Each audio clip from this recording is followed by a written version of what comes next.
Hey there, it's Nick. And it's Leah. Real quick thing before we get going. Please subscribe to our show and follow it. In whatever platform you're listening to us on. Yes, whatever app you're using right now, there's probably a plus button or a little bell or it says subscribe. Well, tap that, please. Just a quick little, and it makes such a big difference for us. We would really appreciate it. We really would. So please do that, and thank you. Thank you. And now, let's start the show. Yay! Hey everybody, it's Nick Layton. And I'm Leah Bonema. And we had so many great questions from you guys in the wilderness. Ow! That we have a bonus episode. So here we go. Our first question is, quote, full disclosure, I'm writing this in a state of rage. 2 weeks ago, I invited my boyfriend and my friends, Lisa and Chad, to a dinner, wine tasting, and games night. I made a witty invitation and sent it in a group chat. I told them I'd take care of everything and that all they'd have to do is bring their, quote, empty stomachs and appetite for competition. One day, after the three confirmed, Lisa privately messaged me asking if it was possible she could invite another person. She apologized for this ask and said she'd never do it in any other circumstance, but she's having a surprise house guest and doesn't want to leave her home. I, of course, understood and said her guest could come. Now today, 2 days before the event, Chad messages the group chat with, my uncle was wondering if he could join on Saturday. He wants to have some fun. LOL. What in the name of absolute worthlessness is this? This is the deepest level of garbage behavior of an invited guest to an intimate dinner party I've ever seen. You want to invite your uncle, whom I've never met, to my house for a night I've offered to completely host, feed, and entertain? You phrase that like somehow your uncle happened upon this invite and he wants to come. On top of that, you have the nerve to message the entire group chat to make me look like the witch who has to say no because not only do I not want him there, but the game has a max of 5 and my wallet has a max of 4. I just can't right now. I can't with Chad, and I sure as France can't with this uncle. I'm off to send this no sorry text and then burn his theater seat. Kindly, would you tell me how you would have dealt with this? I would also just like to give this a round of applause. I like the structure of the message. I like that it starts off with a full disclosure. I'm in a state of rage. I just like to know where people are at.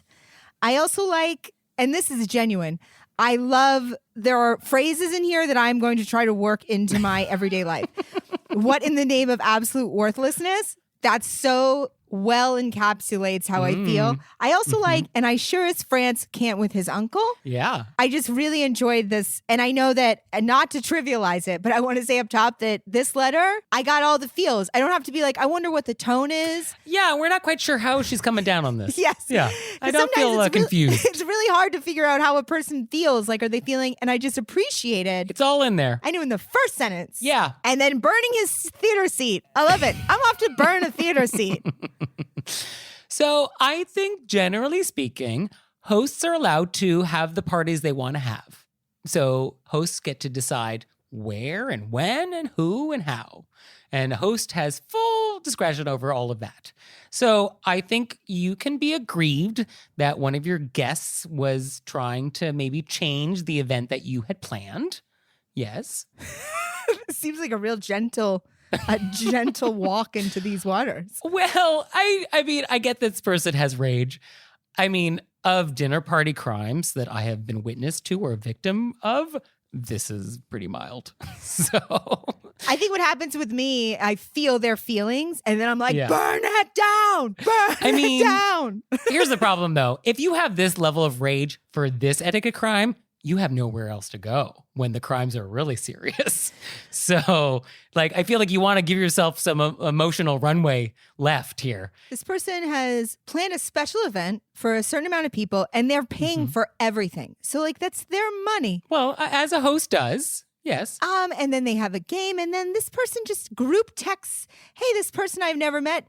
So it's kind of makes this person feel poo-pooed. Like they feel poo-pooed because all this effort they put in and money they put in. Yeah. Oh, is your uncle going to be paying for his own dinner? Because I can't feed the world. I get why this person is upset. Yeah, no, I totally get that. And I actually think that everybody should host a dinner party once in their life so they see how much work it is. And they get what happens when people arrive late or don't RSVP or show up unannounced or like all of the things that bad guests do. Like until you've hosted a dinner party, you may not realize like how much it really affects you. So I feel like everyone should do that once in their life so they have a little compassion for other hosts. I think that would be nice. I agree. Just like I think that everybody should have to wait tables. Yeah. I also get why the group text, like Lisa messaged and was like, here's the thing I'm going through. And they could have that private conversation. Yeah. And then to group text it, I've had people group text me things and I'll be like, I'll text back, let me call you. Yeah, can't subpoena that. There's no records. Especially if you're going to burn anything down. You want that in a call, not written. That's true. Yeah. Yeah, don't need any screen grabs from Leah Bonnema, that's for sure.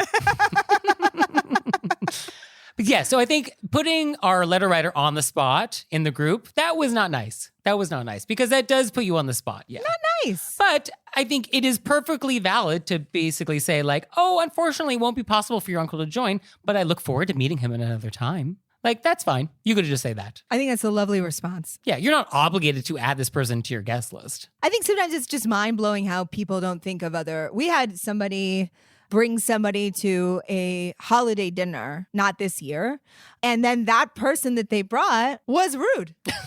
And I was more irritated. Well, of course they were. Of course they were. I was more irritated with the person who brought this person, like, what were you? But it genuinely wasn't in his mind that it would be weird to just. So that's why I think Chad has never experienced not being able to just ask for what he wants. Oh, that's what you see from Chad here? I just get that Chad has never hosted a dinner party and thinks that what he did was fine. Well, in the same thing, I think Chad just thinks that, my guess is that Chad is like this across the board. Now, benefit of the doubt, this seems like a relatively casual evening. Like, come over, we're gonna make dinner, we're gonna do games night. So I could see a world in which Chad was like, oh, this is a casually type of thing. So maybe it's fine to ask if like my uncle can also come. Like I see a world in which that is vaguely possible. Okay. I mean, these were not hand engraved invitations. Like this was a text message, even though apparently there was some effort made to have a witty invitation over text. So I appreciate that. But yes, in general, you do not invite people to parties for parties you are not actually hosting. So if you're not hosting that party, you are not allowed to invite people to it. And maybe if we're doing benefit of the doubts, Chad was like, well, Lisa asked. What's the difference between Lisa asking and me asking? And well, there's a huge difference. But once we're going to start throwing benefit of the doubts in. Right, then it's slippery slope. But also, Chad doesn't necessarily know what Lisa did because Lisa did it privately. Oh, I understood that Chad and Lisa were a couple. Oh.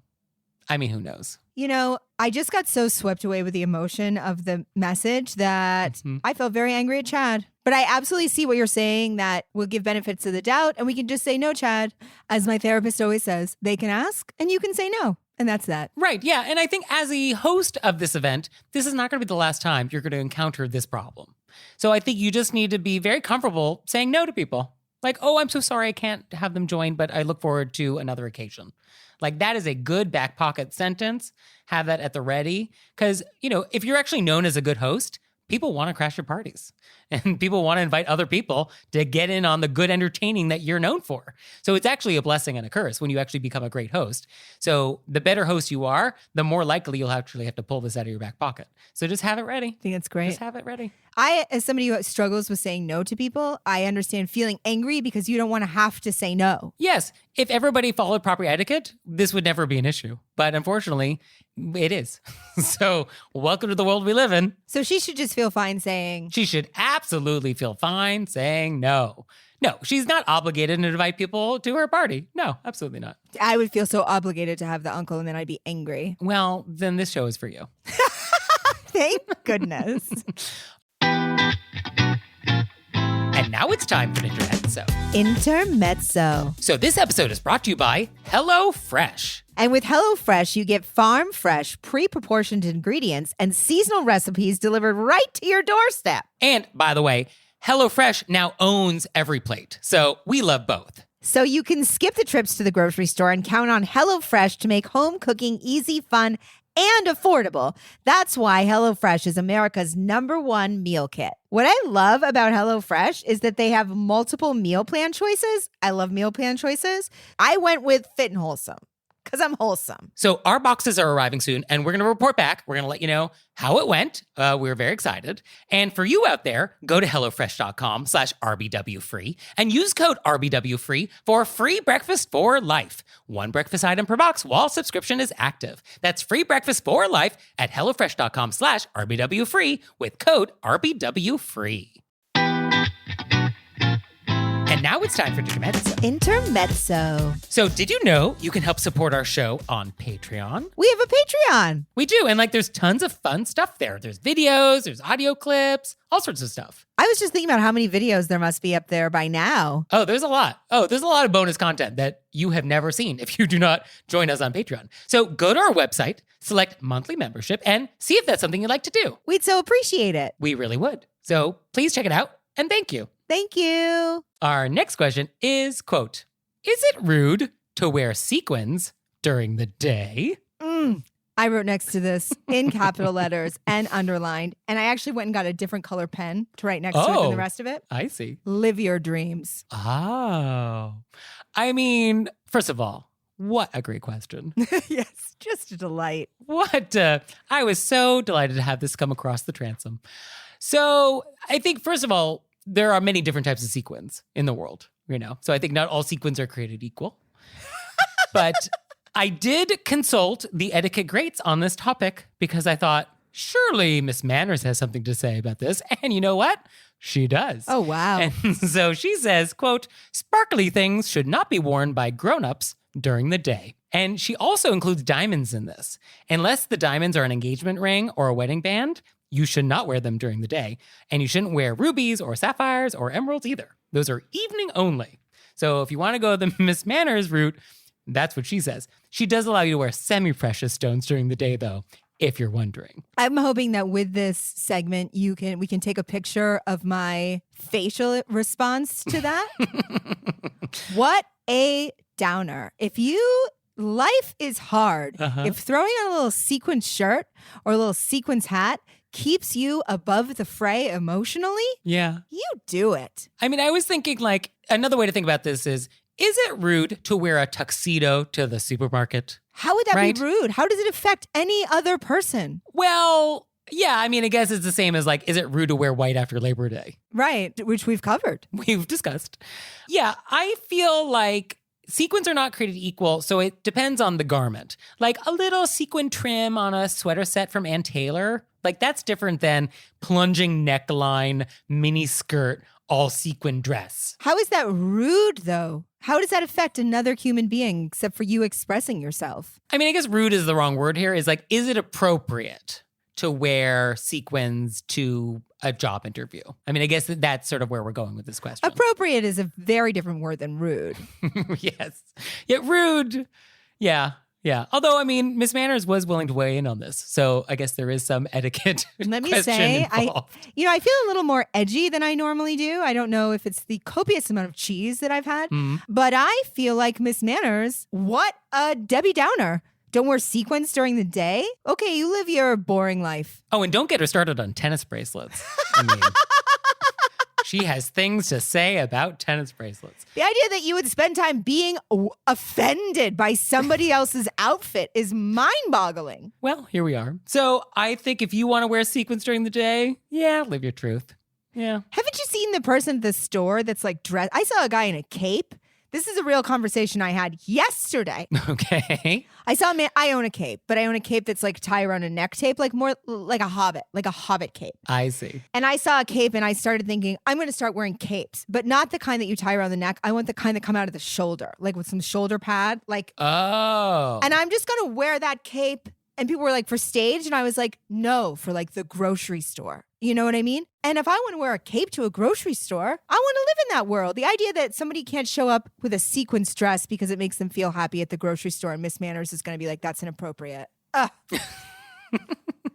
Our next question is, quote, is commenting on appearance still rude if you're intending to flirt?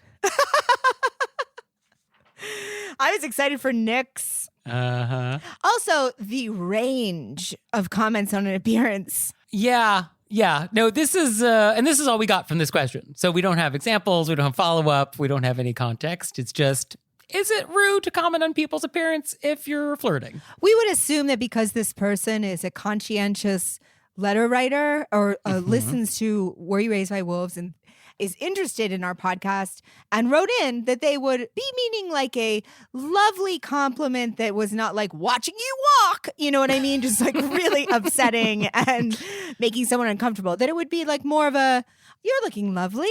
So I also thought like, oh, this is coming from one of our listeners. So therefore the question must be, but then I had the other idea, which was, oh, this is a victim who received a very awkward, inappropriate comment and wants to know whether or not that comment that they received was okay. So I took it from that direction. I didn't think it was that direction just because, but I see how that could also be true. I know when someone's trying to flirt with me, that actually makes me even madder. You know what I mean? I'll be like, oh, so because you were trying to compliment me then and you were flirting, then that makes it okay? You know what I mean? That makes me even more angry. Wow, you're a peach. You caught me on a cheese day, Nick, and I'm riled up. I got riled up from the earlier question. I'm carrying it all the way through. So I think, what is the general rule about why we don't comment on people's appearance? Right? I mean, like, why do we not do that? And it's like, we don't want to make people feel uncomfortable. So I think the same rule applies, which is you shouldn't comment on people's appearance, even if it's for flirting, if you think you might make them uncomfortable.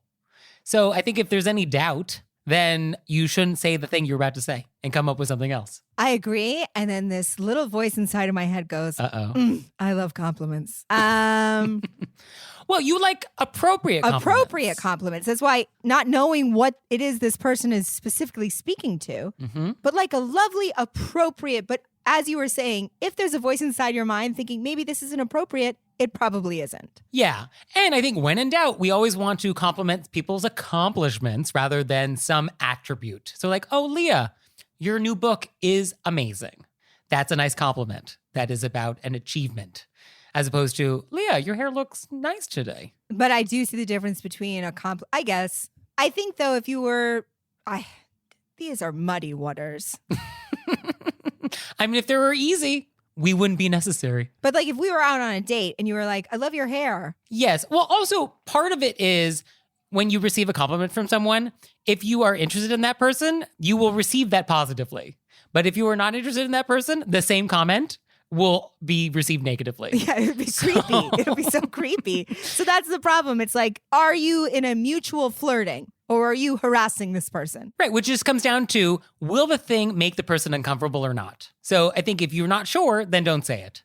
But if you're having a mutual flirting thing and it feels like, oh, this will be received in the way it's intended, then have at it. I think that's perfect. I think that's how we would answer that from an etiquette perspective. I think that's absolutely perfect. Okay, good. Our next question is, quote, one of my coworkers has a tendency to say mean things to me in a teasing way, as in, I'm not allowed to take it seriously because he's, quote, just joking, but he's not. His latest jibe, out of the blue, was that some people in the building would be happy if I retired. My daughter advises that I just don't talk to him, but that feels rude, given that my demeanor till this point has been to greet him warmly, celebrate his birthday, etc. But she says I'm just asking to be trod on. Do I say anything to him about his teasing? Do I just forget it and move on? If so, how do I shift my relationship with him without it being uncomfortable in the office? I want to say that probably I've been riled up since the beginning because of this question. Oh, you've been anticipating this. This one bothers me into my deepest cellular level. Yeah, there's a lot that I don't care for with this. I would like to find this office and show up. I want an address. I want a name. I'm interested in some names, yeah. I'd like a phone number. Yeah, I mean, what I don't love is that this is obviously not okay. So it's not. So not okay. It's not okay. And just saying, just joking, does not inoculate you from whatever it is you just said. That is not a get out of jail free card. So that doesn't do anything for me. It happens to me all the time as a comic, and it happens to other comics too. I see it. People think that we take it because we're comic. Oh, I thought you were funny. Oh, I thought you were a comic. And then people just use it as an excuse to say incredibly mean things. And you're like, oh, but I'm making jokes. You're just being personally mean. There's a huge difference.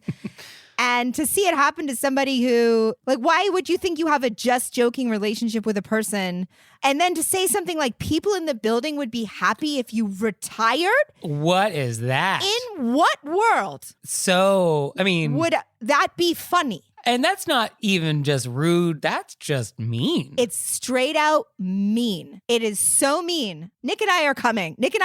Give us an address. Yeah, no, we're going to start the car. This one hurts my feelings for her. Yeah, and I don't like that she's so conscientious. She's like, oh, but, I've been nice to this person. So should I continue being nice? Also, and speaks back to what you said earlier, and we've said multiple times, they're making you uncomfortable. And then it's our letter writers who are like, but I don't want to make people uncomfortable. Mm-hmm. You didn't do this. Yes, you have not done anything wrong here.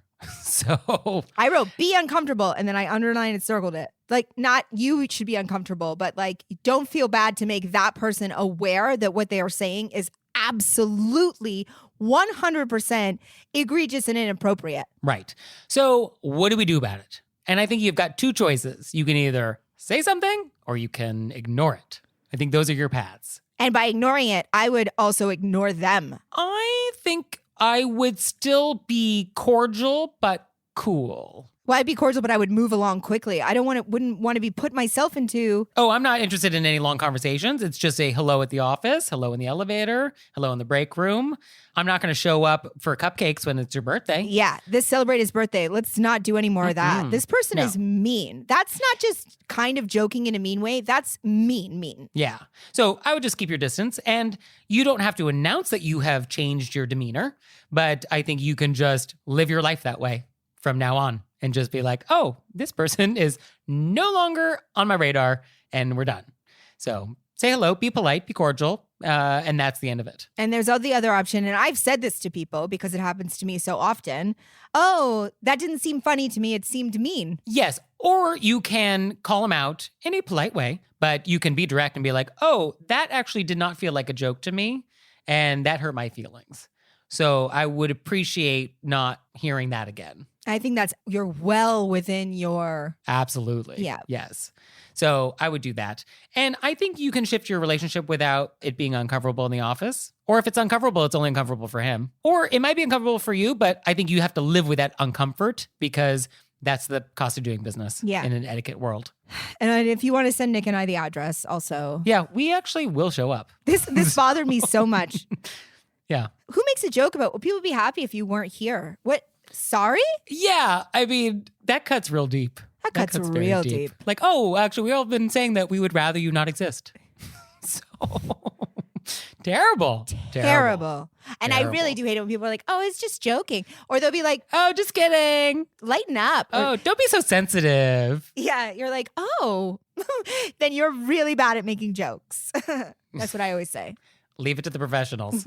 Our next question is, quote, last week, I locked my keys, phone, and spare key inside my car at a small gas station in a small town. I was about an hour from home and knew no one in the area.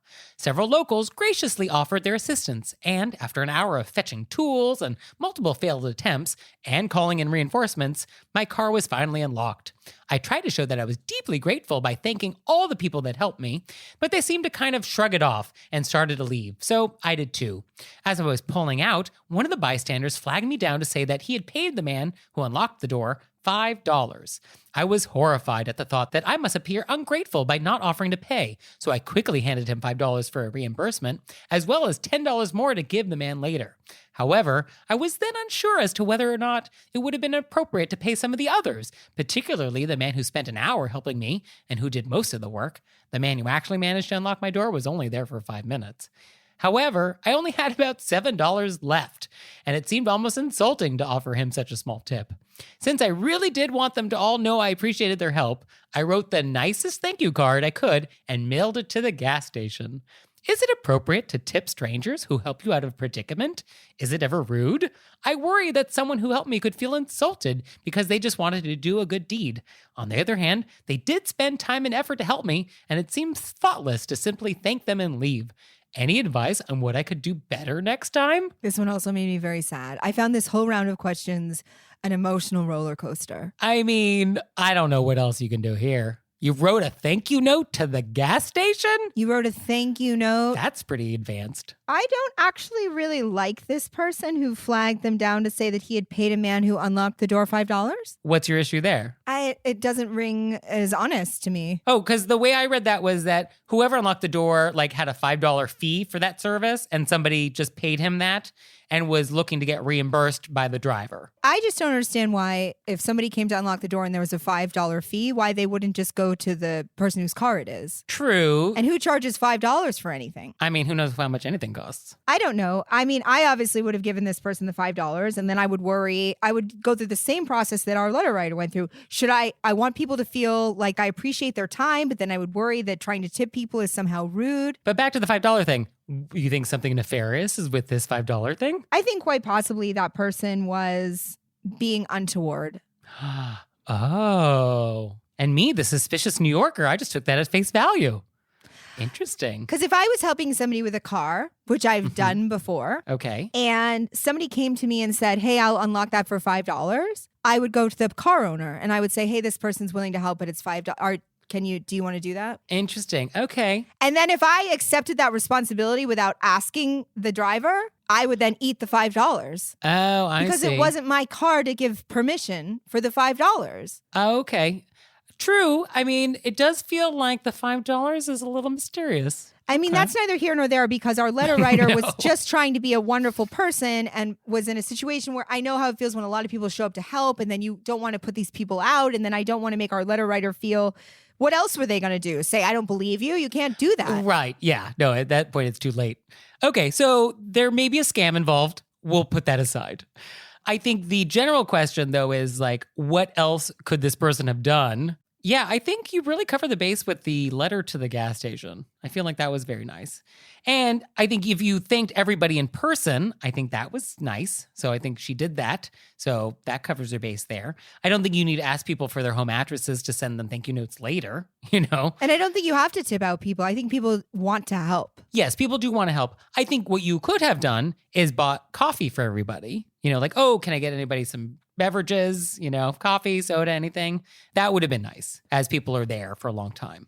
So that could have been one opportunity missed, but I think she did a very nice etiquette thing as I see it. I visualize this person as being very gracious to everybody who helped. Yeah. Since they're so invested in it. And also, often you're flustered. All your stuff's in the car. You're like, oh, you know. Oh, this is the worst. To be away from home, have your keys locked in your car. Yeah, this is terrible. And your phone. Yeah. You can't even ask anybody. And I have like three phone numbers memorized. And one of them is 1-877 Cars for Kids. You know what I mean?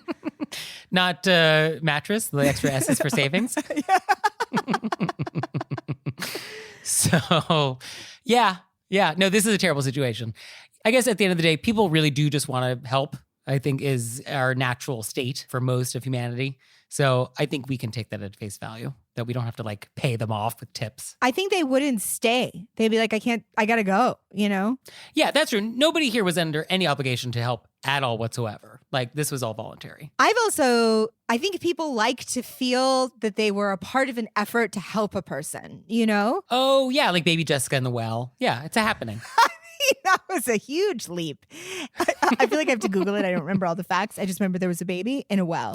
Oh, baby Jessica? Yeah. So she fell in a well. That's kind of all you need to know. Terrifying. But I do think that people, you know, they're like, oh, I was able to help this person today. And then they go home, they tell their friends, oh, this lady got cut in the key and we all came together and we got, you know what I mean? Yeah. And I could also see like in a small town, this might have been like the most exciting thing all day. I remember I sat with somebody in the subway once who, anyway, this story, of course, is going to go very, very dark. But they jumped off the steps, which who does that? And they caught their head on the ceiling. And I sat with them until the ambulance came. And I wasn't like, hey, are you going to tip me? I sat here, I called the ambulance. I didn't, I was like, this is my job as a human being. Wait, like in the subway station, they were running down the steps and they like jumped They didn't off. jump. And they just... Oh, gosh. Oh, terrible. Yeah. It was a mess. Yeah, so you did not expect to be it wouldn't even cross my mind. I stayed there for, you stay for however a long time. It takes. Yeah, and that's your part of being a human being. And if these people didn't have time, they wouldn't have stayed. Yeah. So I think our letter writer did a good thing, and that was that. And I bet they keep your thank you card up on the wall. That is definitely near all the bounce checks. Yes. Our next thing is event. And so someone just wants to get something off their chest. And as a reminder, you can send your vents to ventorrepent.com. We love it. Send them in. Do it. So somebody wants to say, quote, I work at a university that contains many different departments and units that serve the greater university, such as purchasing, accounting, and HR. It drives me bananas when I email someone in a department asking a question or requesting something, and they respond that they don't know the answer, but so-and-so probably would. And then, more often than not, that so-and-so also works in their department. It takes such little effort to simply CC that person on the email. On the other hand, the people that respond and say, hey, I'm not sure, but let me check and get back to you, should be considered saints of office etiquette. True. Very, very true. True. Yeah, people who pass the buck. It's rude. Super annoying. Yeah, it would be so easy to just CC the person. It would, yeah. Now I have to look up their address in the directory, and then now I have to separately email them or forward this email. Ugh. Yeah, come on, help people out. Help them out. And we want to help you out, so send us your questions. You can send them to us through our website, wereyouRaisedByWolves.com, or you can leave us a voicemail or send us a text message, 267-CALL-RBW. And we'll see you next time. Bye. Bye.